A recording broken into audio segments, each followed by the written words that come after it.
우리를 가리켜서 성도라 그렇게 표현하지요. 성도라는 말의 의미가 뭐냐 하면은 세상에서 구별된 하나님의 백성이다 그 말입니다. 세상에서 구별된, 그러니까 성도는 세상과는 다르게 사는 사람이다. 세상과 생각이 다르고 세상 사람들과 언어가 다르고 세상 사람들과 생활이 다르게 살아가는 사람들, 그들을 가리켜서 성도라 그렇게 말합니다. 창조주 하나님께서는 크고 놀라우신 능력으로 자기 백성을 보호하십니다. 자기 백성을 보호하실 뿐만 아니라 그의 자녀된 성도들에게 무궁무진한 축복을 약속하고 계십니다. 그래서 하나님을 가리켜서 근원이라 그렇게 표현합니다. 모든 것의 시작은 어디로부터냐? 하나님께로부터다. 하나님께서 공급해 주셔야, 하나님께서 우리에게 내려주셔야만 우리가 받을 수가 있고 얻을 수가 있고 누릴 수가 있다라는 말입니다. 그럼에도 불구하고 하나님은 성도가 이 세상을 살아갈 때에 시험과 환난을 통과하게 하십니다. 하나님을 믿는 세상과 구별된 백성이라 할지라도 아무런 문제가 없는, 아무런 고통이 없는 삶을 사는 것이 아니라 하나님은 사랑하는 자녀들, 하나님의 백성들이 환난도 있고 시험도 있고 질병도 있지만은 그 모든 환난을 잘 통과하기를 원하고 계십니다.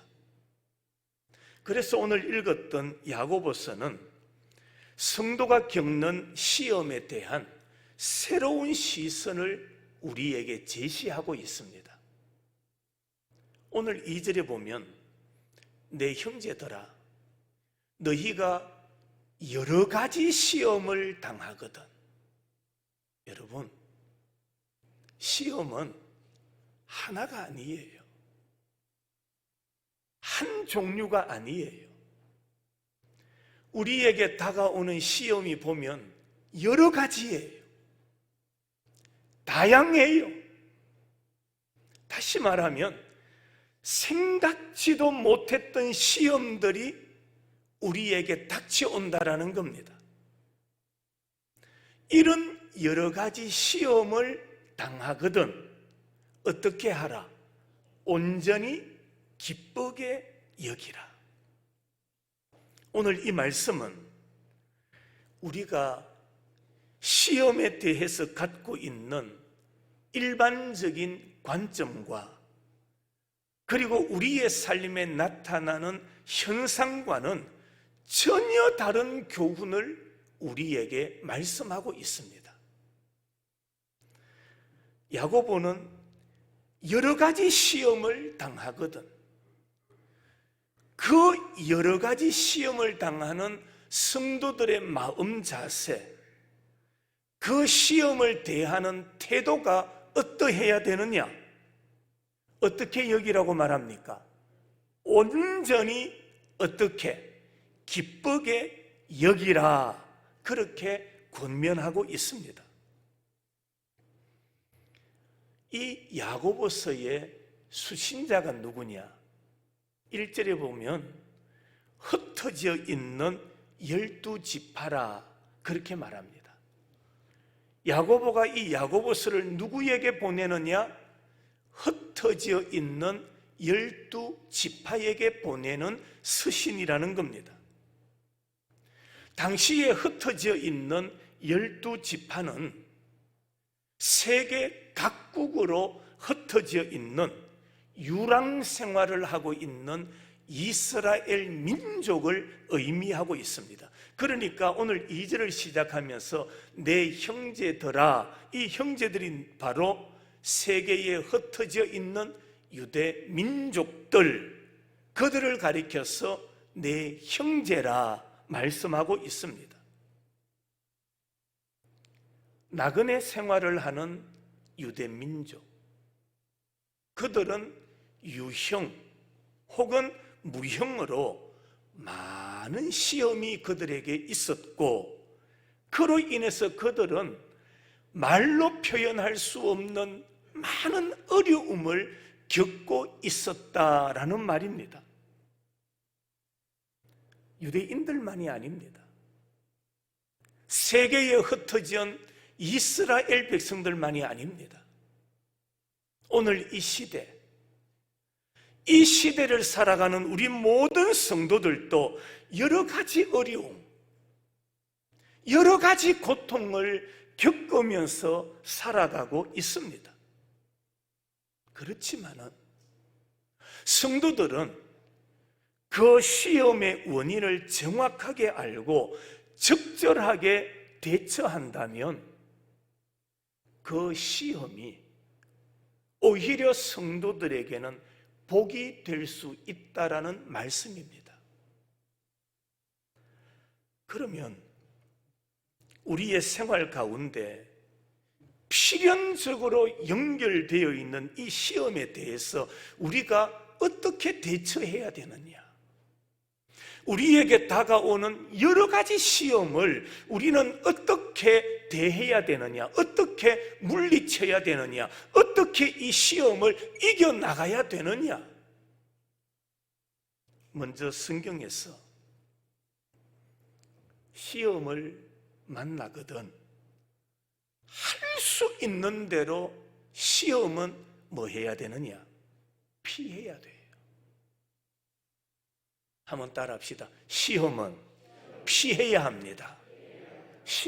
어려운 시험은 피해야 돼요. 인간은 누구나 할 것 없이 완전한 자가 없습니다. 대통령도 완전하지 못해요. 저 정도가 되면 우리 나라를 잘 이끌어 갈 수 있지 않을까? 그래서 많은 사람들의 지지를 받으면서 대통령에 당선이 됐습니다. 그런데 세월이 가면서 자꾸 지지율이 떨어져요. 마음이 아파요. 지지율 30대가 무너진 거예요. 훌륭한 교사도 똑똑한 아버지와 엄마도 완전한 자는 아무도 없다라는 것을 가르쳐주고 있는 겁니다. 하나님의 형상으로 지음받은 가장 완전한 성품을 가진 자 아담과 하와, 그들도 무너졌습니다. 무엇 때문에? 시험 때문에. 뱀의 유혹에 그들도 넘어졌다라는 말입니다. 그래서 예수님께서 가르쳐 주신 기도에 보면 우리를 무엇에? 시험에 들게 하지 마옵시고, 그 다음 다만 어디에서? 악에서 뭐하여 달라? 구하여 주시옵소서. 그게 예수님께서 가르쳐 주신 기도문입니다. 그러므로 우리는 자기 자신을 너무 과신한 나머지 나는 어떤 시험에도 넘어지지 않는다, 나는 어떤 시험에도 이길 수 있다, 큰 소리 치고 다니는 것은 매우 어리석은 일이라는 겁니다. 그러므로 우리가 왜 시험을 피해야 되느냐? 시험을 피해야 되는 이유가 뭐냐? 성경은 말합니다. 인간은 심히 부패한 존재이기 때문이다. 예레미야 17장 말씀 우리 같이 한번 읽어볼까요? 시작. 만물보다 거짓되고 심히 부패한 것은 마음이라 누가 능히 이를 알리요. 아무리 신앙이 좋고 많은 은사를 하나님께로부터 받은 자라 할지라도 자신을 과신하거나 절제하지 못하면 결국에 시험에 빠진다. 시험에 넘어질 수밖에 없는 것이 우리 인간이다. 그 이유가 뭡니까? 만물보다 거짓되고 부패한 것이 인간의 무엇이기 때문에? 마음이기 때문에. 우리의 마음은 부패했다는 것을 알아야 돼요. 마음이 부패하니까 말하는 것이 부패하고요, 생각하는 것이 부패하고요, 행동하는 것이 부패한 거예요. 그래서 우리는 예수 그리스도 안에서 새로워져야 돼요. 예수 그리스도 안에서 변화받아야 돼요. 예수 그리스도가 없으면 우리는 모든 것이 부패한 것이에요.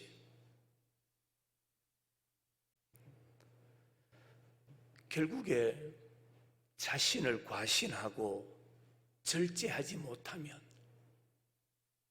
결국에 우리 인간은 시험에 걸려 넘어지게 된다는 것을 깨달아야 됩니다. 사탄, 마귀는요, 아주 독특한 특성을 가진 자입니다. 마귀, 아주 간교한 존재입니다. 사탄의 특징이 뭔지 아십니까? 그 첫째로, 사탄은 미혹하는 자입니다. 미혹하는 자. 마귀는 사람을 속이는 거짓말쟁이에요. 마귀가 함께하면, 귀신이 함께하면 거짓말을 잘합니다. 얼굴색 하나 바뀌지 않고 거짓말을 너무나 능숙하게 한다라는 겁니다. 사탄의 게임에 넘어가면 자신도 모르게 거짓말을 뭐같이 한다 합니까? 밥 먹듯이 하는 거예요. 마귀의 속성을 알아야 돼요. 마귀는 미혹하는 자입니다. 두 번째로, 마귀는 가만히 들어옵니다. 그게 마귀의 특징이에요. 가만히 들어옵니다. 마귀는 자신의 정체를 철저히 숨깁니다. 가만히 들어옵니다. 그런데 그 마귀가 가정이나 저 밖의 일터에서만 우리에게 가만히 들어오는 게 아니에요. 얼마나 간교한지 이 마귀는 우리가 예배 드리는 이 장소에도 가만히 들어오는 거예요. 성도들 뒤따라서 마귀가 가만히 들어와서는 우리로 하여금 어느새 엉뚱한 생각을 하게 만들고 불만을 가지게 만들고 의심을 가지게 만드는 것. 이게 누구의 특징이다? 사탄의 특징이에요. 은밀한 사탄은 무엇으로 가장한다 합니까? 광명의 천사로 자신을 가장해서 나타납니다. 그때가 가장 위험합니다. 사탄이 들어오면 급속하게 번져버리는 거예요. 코로나만 급속히 번지는 게 아닙니다. 전염병만 급속하게 번져나가는 게 아니에요. 사단의 속임수도 성도들 안에 급속하게 퍼져나간다는 사실을 깨달아야 됩니다. 또한 마귀는 끊임없이 기회를 엿봅니다. 그게 마귀의 특징입니다. 중단하지 않습니다.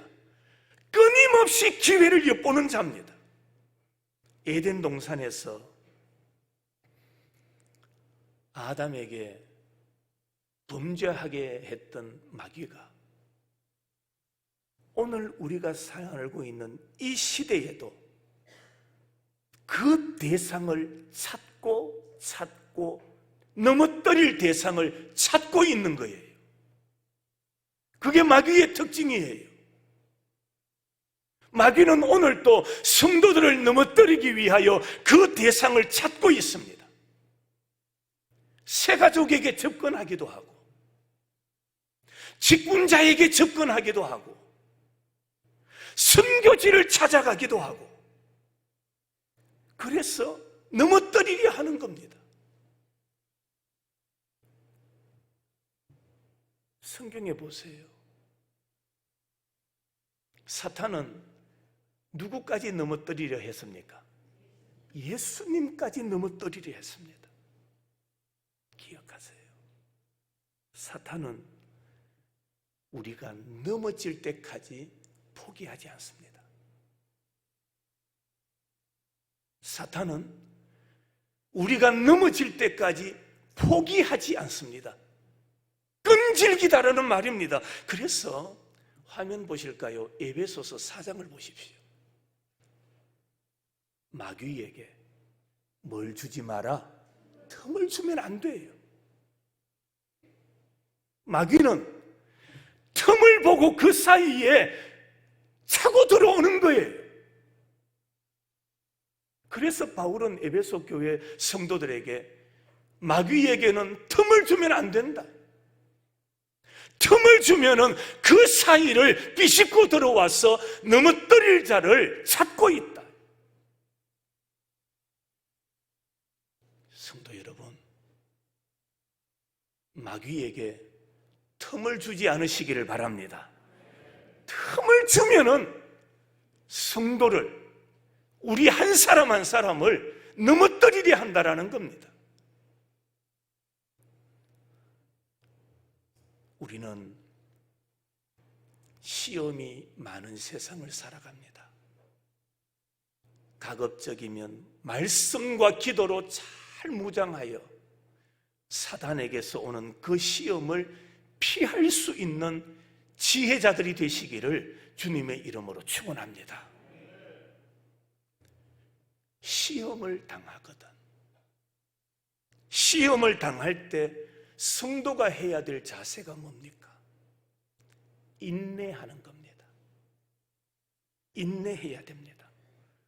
오늘 12절에 시험을 참는 자가 뭐가 있다? 복이 있는 거예요. 시험을 참아야 돼요. 그래야 복이 있어요. 하나님은 사랑하는 자에게 인내의 힘을 주시는 거예요. 사랑하는 자들에게 인내의 복을 주신다라는 말입니다. 인내는 성령의 열매입니다. 갈라디아서 5장 22절과 23절의 성령의 열매를 기억하시지요?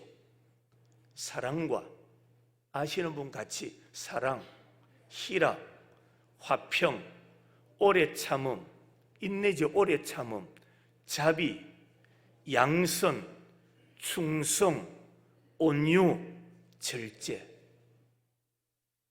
인내, 오래 참음은 성령의 열매라고 말씀합니다. 성령의 충만을 사모하는 자들에게 하나님은 제일 먼저 그들에게 인내의 복을 주신다라는 말입니다. 인내가 없으면, 오래 참음이 없으면 그 많고 좋은, 가장 좋은 은사를 받을 수가 없습니다. 그냥 이해하고 들으십시오. 한 남자와 한 여자가 만나서 뭘 이룹니까? 뭘 이루지요? 가정을 이루지요. 가정을 이루는데 저보다 더 오래 사셨던 어른들 한번 대답해 보십시오. 이때까지 부부가 사는데 꼭 필요한 게 뭡니까? 인내입니다. 그렇죠? 인내입니다. 인내 안 했으면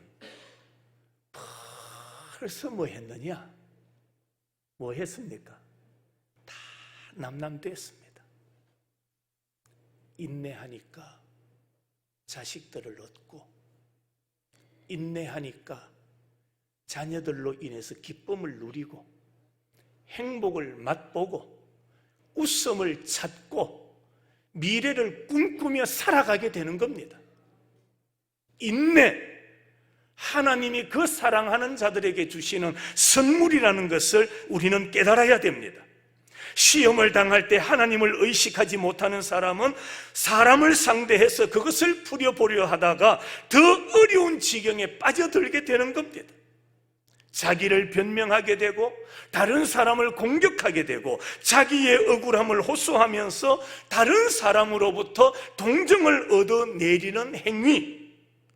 여러분, 시험을 만난 성도가 반드시 싸워서 멀리해야 될 요소라는 것을 우리는 깨달아야 합니다. 베드로전서 2장 말씀에 보면 부당하게 고난을 받아도 하나님을 생각함으로 슬픔을 참으면 이는 뭐하다? 아름답다. 세상을 살고 교회 일을 하다 보면 애매하게 고난도 받기도 하고 약간의 오해를 받을 때도 있고, 그러나 여러분, 그때 성경은 뭐라고 말씀합니까? 인내하라. 이것이 하나님 앞에 뭐하다? 아름답다. 오해가 생겨도 인내해라. 오해가 생겼다고 이 사람 저 사람 찾아다니지 말고, 소문내지 말고 인내해라. 그것이 하나님 앞에 뭐하다? 아름답다라고 성경은 말씀합니다. 십자가를 참으신 주님을 바라보면서 끝까지 참고 맡은 자리에서 충성을 다하는 것, 그것이 바로 아름다운 일이다. 야고보는 성도가 시험을 통과함으로 하나님께 인정받고 약속하신 생명의 면류관을 얻게 된다라고 말씀하고 있습니다. 성도는 어떤 시험이든지 그 시험 자체를 보면 힘듭니다.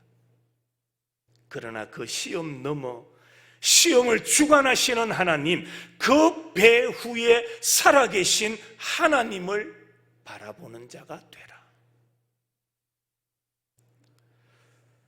마지막으로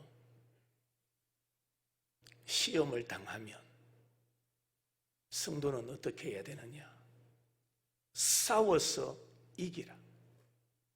싸워서 이겨야 된다. 사도 바울이 디모데를 향해서 선한 싸움을 싸워라, 그렇게 말씀했죠. 바울 자신도 죽음의 문턱에 섰을 때에 나는 선한 싸움을 싸우고 나의 달려갈 길을 마치고 뭘 지켰다? 믿음을 지켰다라고 고백합니다. 이게 무슨 말이냐 하면은 선한 싸움을 싸우라, 싸워서 이겨라 말하니까 대판 멱살이 잡고 머리꼬탱이 잡고 뒹굴고 이게 아니에요. 선한 싸움을 싸워 이겨라, 이 말씀의 의미가 뭐냐 하면은 끝까지 믿음을 지켜라.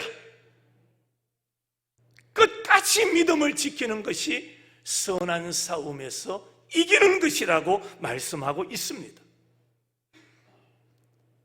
우리 그리스도인의 삶은 거룩한 전쟁터 안에서의 삶이에요.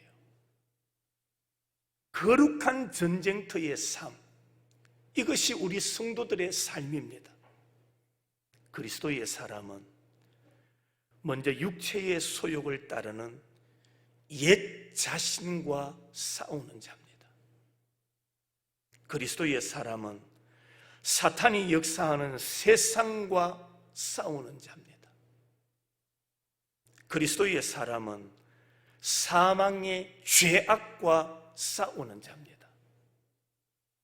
그리스도의 사람은 멸망의 대명사인 교만과 싸우는 자. 그리스도의 사람은 불의한 환경과 싸우는 자입니다. 그래서 성도는 하루하루 믿음 생활하면서 뭘 하지 말아야 되느냐? 뭘 하지 말아야 되느냐? 방심하지 말아야 돼요. 성도가 방심하면 안 돼요. 방심하면 그 틈 사이로 누가 들어옵니까? 사단이 들어와서 넘어뜨리려 한다는 말입니다. 성경 몇 곳을 우리가 보면서 한번 읽겠습니다. 먼저 에베소서 6장 말씀입니다. 다 같이 한번 읽어볼까요? 시작. 우리의 씨름은 혈과 육을 상대하는 것이 아니요 통치자들과 권세들과 이 어두움의 세상 주관자들과 하늘에 있는 누구와 악의 영들을 상대하는 싸움이에요. 베드로전서 5장 근신하라. 시작. 근신하라. 깨어라. 너희 대적 마귀가 우는 사자같이 두루다니며 뭘 합니까? 지금도 끊임없이 사단은 뭐 할 자를, 삼킬 자를 찾고 있는 거예요. 에베소서 6장 11절 마귀의 간계를 능히 뭐 하기 위하여? 대적하기 위하여 우리는 하나님의 뭘 입어야 됩니까? 전신갑주를 입어라. 말씀을 마칩니다. 하나님의 전신갑주를 입으십시다. 하나님의 전신갑주는 하나님의 말씀입니다. 말씀이 우리가 입어야 할 전신갑주입니다. 전쟁터에 나가는 군인은 적의 공격으로부터 자신을 보호할 수 있는 방어용 무기도 필요하고 상대방을 공격할 수 있는 공격용 무기가 필요한 거예요. 성도들에게 이 무기는 바로 전신갑주, 하나님의 말씀입니다. 이 한 주간도 우리가 여러 가지 시험을 당할 때 어떻게 이길 수 있고 어떻게 극복할 수 있습니까? 하나님의 말씀으로 전신갑주를 입고 무장함으로 이 한 주간 주님으로 인하여 승리의 삶을 살아갈 수 있는 복된 성도들이 되시기를 주님의 이름으로 축복합니다.